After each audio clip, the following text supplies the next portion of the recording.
gather in, everybody.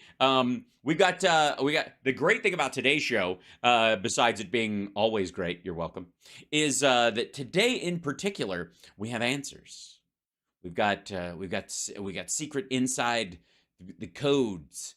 We're getting a deep look inside the deep undercover recesses of the ridiculousness that passes for, dear God, what the fuck is that? Okay, first of all, let's start with it's not a cult. It's not a cult at all. What are you talking about? I don't know where you get the idea that it's even cultish, and it's whatever. That's just a bunch of. I do appreciate that they put a question mark on the end of it. I think that shows a little bit of class. um, I mean, it's not like. I mean, we've had Fat Thor, so there's room. Also, I would like to remind everybody, though, that this is not. There have been a lot of these, like Trump AI pictures floating around, you know? And I made a modification to one of them. There was one, you might have seen it on Twitter, where I went in and I mean, I don't know how else to put it. I made some modifications to it, and let's see. I just open. Let's open it up on here, I suppose. Yeah. So I made some modification. He'd put this one of him at like the Battle of Valley Forge or something like that. And so I just thought it needed some context. And so I added some. I just did this one, I suppose. Because everybody's feet are on fire. I don't know what the fuck that is. Like literally that guy's entire legs are on fire. This guy's arm is so fucked up. I don't know what happened, but and it's maybe it's just the weird way he shoulders the gun like it's a pool cue or some stuff like that. Now, I know what you're thinking. Trump's hands are far too large in this situation. And they also have far too many fingers. And also he's invert holding this gun pointed God knows fucking where. And then the flag obviously has some problems. We've noticed this. This is a I don't know what's happening here. It splits in half. There's two of them, and it doesn't have enough stars even for then. It's like kind of a mix and match. And so I call this the Battle of Dumpster Fire 2023. But sir, I think my arm is broken. I mean, yikes. I'm supposed to be in the back drinking a Diet Coke. Wah! Hot, hot, hot, hot, hot, hot, hot, hot, hot, hot, hot, hot, hot. What the fuck is wrong with the flag? What the fuck is with the flag? Okay, so anyways, I enjoy playing around with those. You know, when they pop up and he uses them, whatever. But that one was like fan made, and he obviously retweeted it or somebody sent it to him and he posted it. He didn't. This is if you'll recall one of the Trump NFTs. Also known as the Trump money laundering scheme. Yeah. And it's, he's one of the few superheroes that wears a wrestling belt, mainly, I think, to hold his belly in. That could be it. He's also got 45 on his arm, like there's that many other Trump superheroes. It's like the Green Lanterns, I guess, except that they're all assholes. He also has Trump written on his cuffs. So that he remembers who he is. And Trump champion, he's of the Trumps. He is the winner of the Trumpiness. He's also desecrating the flag by wearing it as a cape. Yeah. And apparently he's got a Tennessee Titans logo on his chest. And a body that this fucker has never had in his life and never even sought to have, which is the weirdest part about him. And anyways, they posed this, and this is American 180 with David Brody, by the way, which is, I think, Marianne Williamson's campaign plan / slogan / American 180. She's been saying we need an economic 180. That's her term. She wants to turn back to the Trump years, apparently. New superhero, President Trump. There are some elements of him that make sense. He is completely fictional. Everything about him is fake. So in the superhero world, I think that that's one crossover. And he would probably have to like lick a radioactive spider or swallow some red kryptonite or something to even have any chance at superpowers. And it would probably just end up giving him prostate cancer, but whatever. This is their take on it. We'll get to that in a second. All right, now let's finish out. Only got a little time left with what the fuck this is. Okay, so this is on America 180 with David Brody. New superhero, President Trump. Political strategist and former Trump campaign manager Corey Lewandowski joins the show to discuss the way forward for Donald Trump and what it means for America. Here's my music with a thing down, and I'm a badass mother brother running around the thing and a do it down. Hey, I play this thing with the graphics package with the gay people doing their thing. I don't. We got to turn this country around. I'm David Brody. I don't know why it ends with a Bible after drag queen. It's very weird.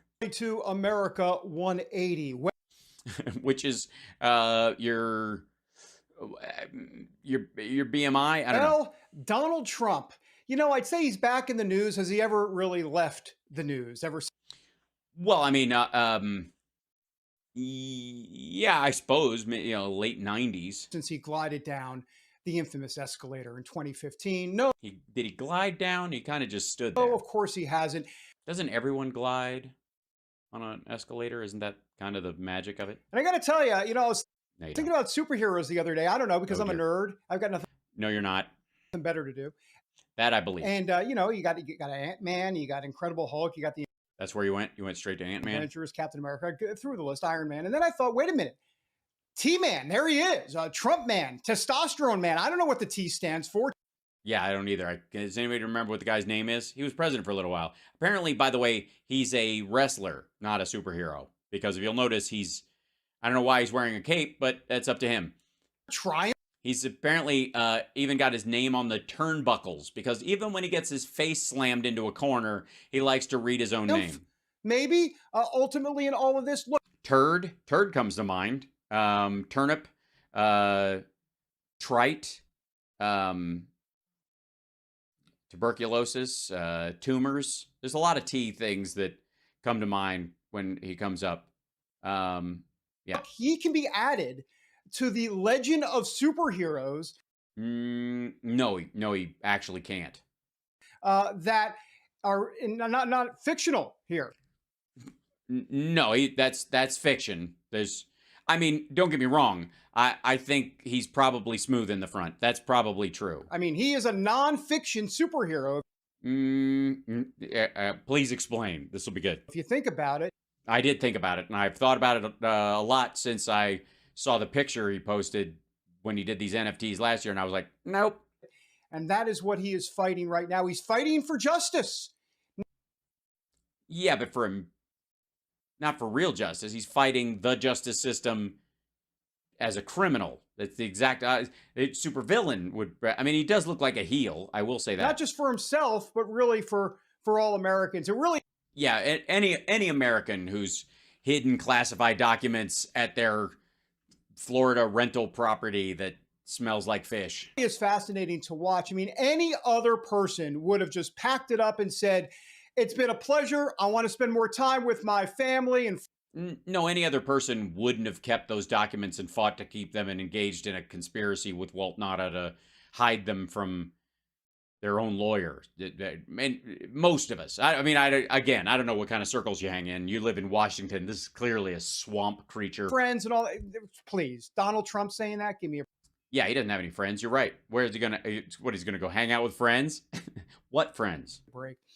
And look, what we saw on display in just the last few days down in Pickens, South Carolina. I mean, look, they had more people, way more people. What was it, 10 times more people in Pickens, South Carolina than, wait for it, the town has residents. I mean. Right. Yeah, it's not locals. These are the same people who go to all of his rallies. Same crowd, although smaller. People are flocking from all over. Yeah, well, they can go flock themselves. Not just South Carolina, but the Low Country as well. And then, of course, the Low Country? Of course, we saw the scene up at Pat's Steakhouse or whatever. Yes, the organized, staged appearance at Pat's Steakhouse where they brought in supporters. because Papa needs his ego stroked because it's easier to find than his penis. Because on a steakhouse with Pat Steaks up in Philly. And of course, Donald Trump has to load up a little bit on the cholesterol. I mean, it is a tradition ultimately with McDonald's. Yeah, wasn't he supposed to be above all this shit? He didn't have to do all this retail politicking. Now he does. And of course, Pat Steaks. But look at the crowd. I mean, they. Yeah, it's huge. I saw 9 They people. love him. Why do they love him? Because all along, this is never. Because they hate Mexicans. I'm going there. And gay people. And are concerned about women. Been conservative versus liberal. This has been elitist versus non-elitist. Oh, what the fuck are you talking about? This dude's on his third wife. He has gold curlicue French-style furniture in a tower with his name written on it in gold letters from his that was paid for with his dad's fortune. He went to. You don't think he actually deserved to go to Wharton, do you?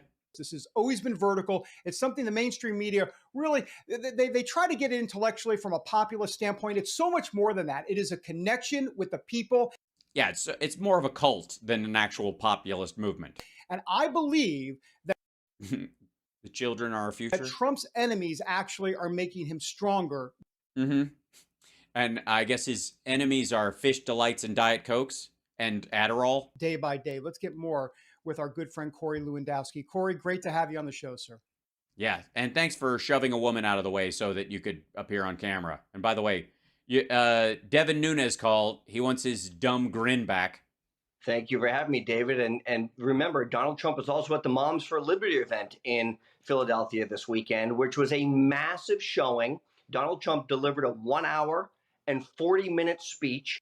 Yeah, he has a tendency to go on with nothing new except some of his more recent complaints. And the crowd just ate it up because what he talked because there was no food. About was individual freedom.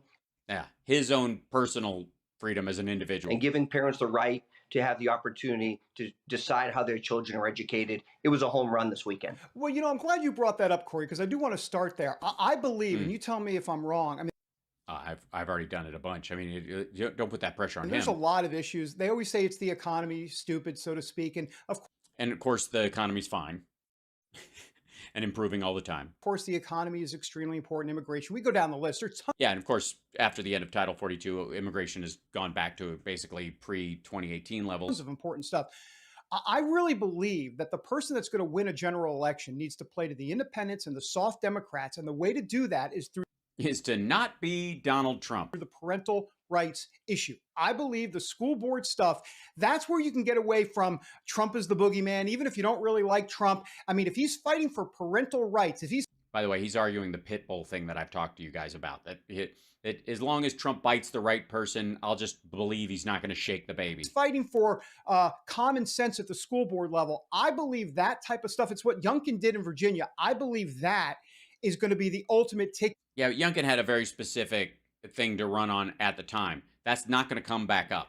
To win a general, to win independents and soft Ds. What's your take on that, Corey? It won't happen. There's no way Trump is picking up Democrats this time around. He's bleeding Republicans. And independents are going towards Biden like 70%.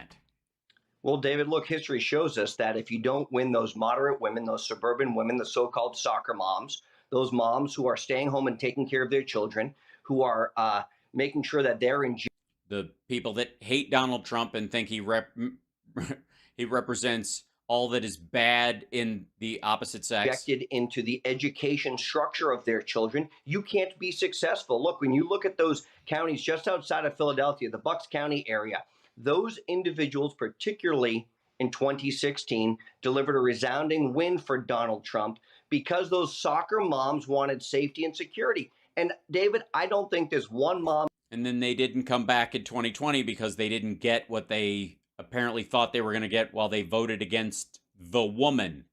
In America today that wants to raise their child in the southern part of Chicago, where we see these enormous shootings, in Baltimore, right? They want safety and security for their families. They want to protect their children. And they know the best person to do that is Donald Trump. And if he stays on that message, he's going to not only win that. Okay, so he's done, you're saying. Because he's not going to stay on that message. I'm just saying. The message he's going to stay on is, you can't trust elections. I really won last time. I should be automatically made president. I shouldn't even have to do all this shit. And I'm being tormented because I'm basically Jesus. Demographic, but he'll win the 2024 election with it. Nope. Hey, Corey, what do you make of the two schools of thought within? It's not even the Republican Party; these are Trump supporters who some. Yeah, let's be clear. Trump supporters, not the Republican Party. Important point. Thanks, 180 Steve or whatever your name is. Look, it doesn't matter what he does or what happens because the system is rigged. Democrats are doing the ballot. Oh, you mean the part that he says? Ballot harvesting, well, some of it illegal, some of it even legal, obviously. Obviously, the part that they did was legal, whereas the part where in the villages was it, I suppose? Obviously. And then there's the other school that says, no, we got to play their game and beat them at their own game. But there is a school of thought, like I said, on the other side that says, look, unless we fix the system, then forget it. We've got no chance. I kind of feel like it's not an either or situation here. It kind of is, but ultimately, it's Donald Trump that's arguing the other side, which is why bother voting? It's already fucked. Corey. David, look, I remember back to running the campaign in 2016. They told us it was an absolutely unwinnable race. Hillary Clinton was going to be the first female elected president of the United States. You beat your guy by 3 million votes. It was a foregone conclusion. It was done. It was over. Donald Trump went and ran an inside straight flush, one in Wisconsin, one in Pennsylvania, one in all the places. Because of progressives that didn't vote or voted for him to fuck the system. Places, Michigan, where they said he couldn't win. What we cannot do as conservatives, as Republicans, as Americans, is just give up on the system. Donald Trump has to go and play in he's not going to. Arizona, in Georgia. He's not going to play down there. He's going to go and say, we already won it. Fuck you. Give me these states. In Wisconsin. Go and be on the offense in Minnesota, a place where we haven't won in a long time. But if we're seeing... Yeah, go do that. Go. If anybody can expand the big tent of the Republican Party, it's Donald Trump, the guy who lost the House and the Senate and the presidency in that order. That ground to the left, then they're playing on our battlefield. And in 2020, we saw Mark Zuckerberg invest legally $400 well, that's nice of you to say. million through his nonprofits to help turn out voters through. No, not to help turn them out. That when they turned out, they had someplace to go, largely to make sure that there were resources, voting machines, and actual drop boxes available to them in equal numbers to, say, the white areas in Georgia. The electoral system. We need to make sure not only are we combating that, but we're watching that. And David, there is an opportunity is out there to take over this election system in a fraudulent manner. Okay, I don't know how that's not a fucking soundbite. You what? Watching that. And David, there is an opportunity is out there to take over this election system in a fraudulent manner. We must be vigilant. And okay, I guess that's the plan. Thanks, Corey. Thanks for saying it out loud. Way to send us home on a lovely Wednesday night on a good hump day. What a fucking idiot. So they're gonna seize the electoral system in a fraudulent manner. He obviously earns his paycheck over at the Trump org. We're going to be appointing very pro-crime judges. He's definitely one of the guys that is singing Trump's song. I've been involved in the two greatest scams in American history. So not surprising, shit, that he would come to that conclusion.